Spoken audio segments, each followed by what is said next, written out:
नमस्कार दोस्तों, आज हमारी कहानी का शीर्षक है भ्रूण हत्या। मैं हत्यारी नहीं। रेनू की आज तबीयत खराब थी, लेकिन रोहित उसे शाम को फिल्म दिखाने को ले जाने वाला था। रेनू ने तबीयत खराब होने की बात रोहित को बताई तो रोहित ने अपनी माँ को बताई। माँ को लगा रेनू कहीं प्रेग्नेंट तो नहीं। अब ये फैसला लिया कि कल किसी डॉक्टर से रेनू को दिखाते हैं। दूसरे दिन जब जांच करवाई तो पता चला कि रेनू प्रेग्नेंट है, तो घर में खुशियों का माहौल छा गया। जबकि रेनू अभी बच्चा नहीं चाहती थी। रोहित ने उसे कहा कि पहला बच्चा हो जाने दो।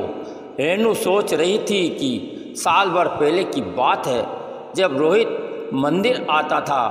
रेनू भी उसी मंदिर में जाती थी। रोहित ने अपने प्यार का इजहार किया तो पहले तो रेनू ने मना किया, लेकिन जब रोहित ने उसे बताया कि वो अपने माँ बाप का इकलौता बेटा है और बीकॉम तक पढ़ा लिखा है तथा अपना साड़ी का शोरूम है, कमाई भी अच्छी है, लेकिन रेनू सरकारी नौकरी करना चाहती थी, लेकिन रोहित नहीं माना। जब ये बात रेनू ने अपनी माँ को बताई तो पहले तो बहुत गुस्सा हुई, लेकिन जब मालूम पड़ा कि लड़का पढ़ा लिखा, अच्छा कमाता है और अपनी ही जाति धर्म का है, तो घर में खुशी छा गई। जब ये बात रेनू की दादी को मालूम पड़ी तो उसने कहा, जब तक कुंडली और गुण नहीं मिल जाते तब तक शादी नहीं होगी। तो पंडित जी ने रोहित और रेनू की कुंडली मिलाई तो कुंडली और गुण भी नहीं मिले। पंडित जी ने साफ मना कर दिया कि अगर शादी होती है तो वैवाहिक जीवन सफल नहीं होगा। रेनू ने समझाया कि आज का ज़माना मॉडर्न है, लेकिन दादी नहीं मानी। लेकिन रेनू के हट के आगे सबको हार माननी पड़ी। इस तरह से रेनू की शादी रोहित से हो गई। रेनू सोच रही थी कि कुंडली मिलान एक अंधविश्वास है। रेनू को जब बच्चा हुआ तो बेटी हुई तो घर में ज़्यादा खुशी नहीं हुई। समय अपनी गति से अच्छा चल रहा था कि रेनू की सास अब दूसरा बच्चा पैदा करने पर दबाव डाल रही थी। रेनू ने साफ मना कर दिया, लेकिन सास ये कहती थी कि रोहित हमारा इकलौता बेटा है और आगे वंश भी चलाना है। तो सास की जिद के आगे रेनू दूसरा बच्चा पैदा करने को तैयार हो गई। रेनू ने रोहित को साफ कह दिया कि दूसरा बच्चा पैदा करने के बाद तीसरा बच्चा नहीं करूँगी। तो रोहित ने हाँ कर दी।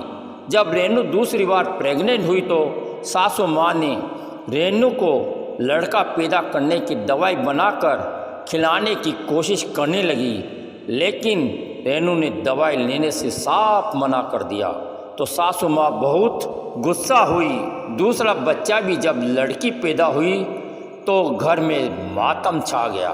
सासू माँ बीमारी का बहाना कर हॉस्पिटल भी नहीं आई। अब रेनू को एहसास होने लग गया कि घर में उसके प्रति नफरत का माहौल पैदा होने लग गया। दोनों बच्चियों को भी सासू माँ और रोहित कम ही ध्यान देते थे। रेनू को अब अपनी ज़िंदगी नीरस लगने लगी।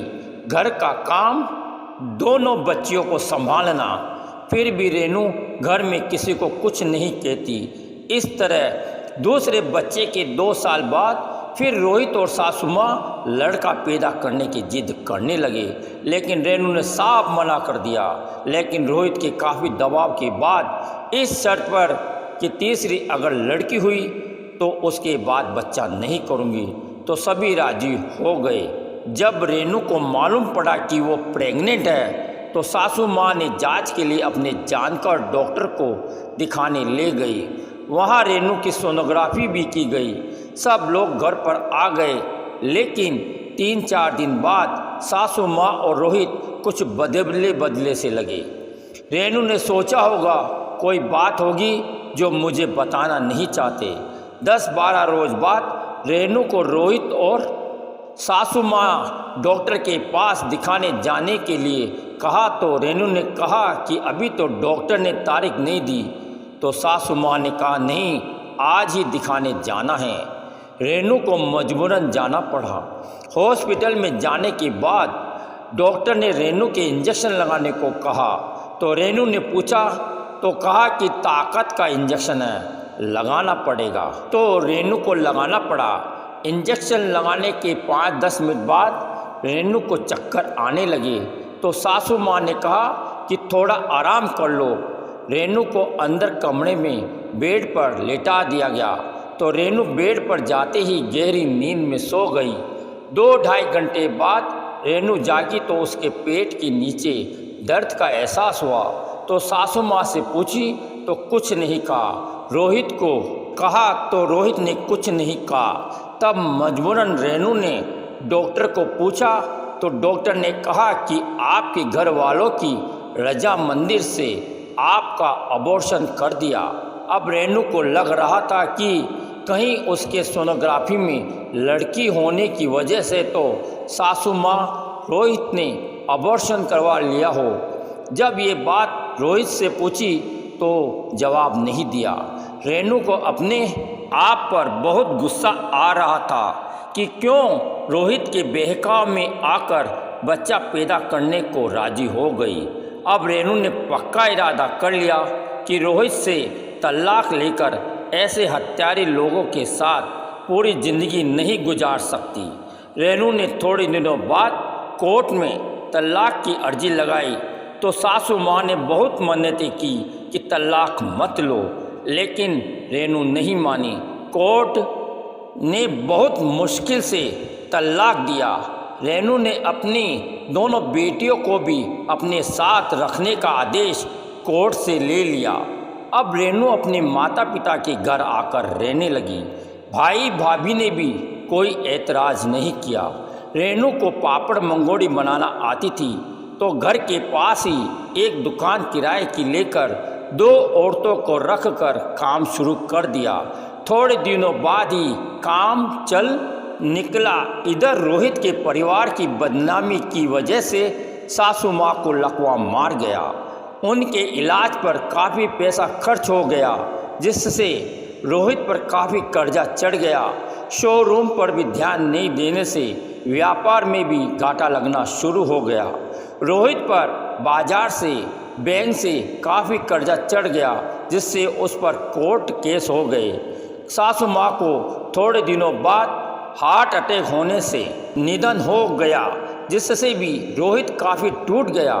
कर्जा नहीं चुकाने से कोर्ट ने रोहित को 3 साल की सज़ा दी, जिससे परेशान होकर रोहित ने आत्महत्या कर ली। रेनू का व्यापार अच्छा चलने लगा तो रेनू के पिताजी ने कहा, तुम अभी छोटी हो, पूरी ज़िंदगी कैसे निकालोगी, तो शादी कर लो। तो रेनू दोनों बच्चों के खातिर हाँ कर दी। काफ़ी रिश्ते देखे, लेकिन 2 बच्चों की वजह से कोई शादी करने को राजी नहीं हुआ। एक दिन रेनू के मामा जी ने एक लड़का बताया, जिसके शादी के बाद बीबी लड़का पैदा करते ही ज़्यादा ब्लीडिंग की वजह से मृत्यु हो गई। तो इस तरह रेनू की दूसरी शादी हो गई। आज रेनू सोचती है, रोहित के परिवार वालों को लड़की की कोख में हत्या करने का पाप लगा, जिससे पूरा परिवार लड़के की चाह में बर्बाद हो गया। रेनू को एहसास भी हो गया कि मैं बेटी की हत्यारा नहीं।